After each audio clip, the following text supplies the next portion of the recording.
Share বাজারের চেয়েও সারা বিশ্বব্যাপী স্বর্ণের বাজার খুব ওঠানামার মধ্যে দিয়ে আছে, কখনো উঠছে কখনো নামছে।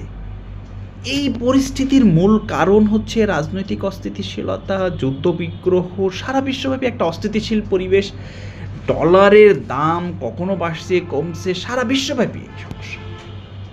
তো এর মধ্যে যে বিষয়টা আমাদের আসলে টাচ করে যায়, যে স্বর্ণের দাম হলে আমরা আসলে সামাজিক অনুষ্ঠানগুলোতে স্বর্ণের যে ব্যবহার, এটা উপহার দেওয়া, এগুলো থেকে আমরা আসলে আমাদের সাধ্যের বাইরে চলে যাই, নিম্ন মধ্যবিত্ত এবং মধ্যবিত্তের।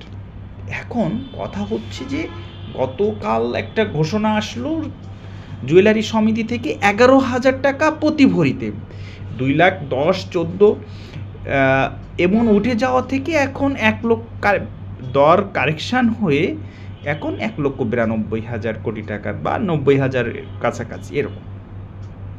আন্তর্জাতিক বাজারে প্রতিদিন এখন ওঠানামা করছে, বাংলাদেশও এর বাইরে না। গত 1 বছরে 70 বারের অধিক এই জুয়েলারি সমিতি দর কারেকশান করছে।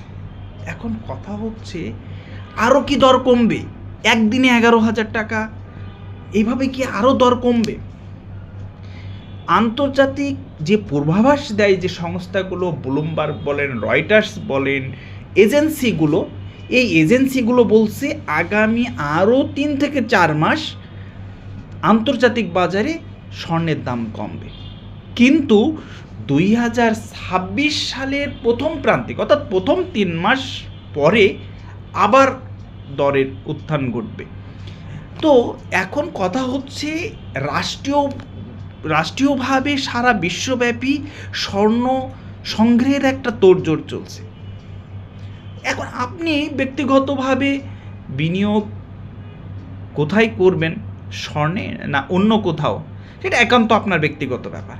তবে রাষ্ট্রীয়ভাবে রাষ্ট্রগুলো যখন সেফ মনে করছে স্বর্ণ, হাজার হাজার টন স্বর্ণ সংগ্রহ রাখছে, এমনকি যুক্তরাষ্ট্র সবচেয়ে বেশি 10,000 টন তারা সংগ্রহ করে রেখেছে। তো এমন পরিস্থিতিতে ব্যক্তিগতভাবে আপনিও বা পারিবারিকভাবে আপনিও সেফ বিনিয়োগ হিসেবে স্বর্ণকে রাখতে পারেন।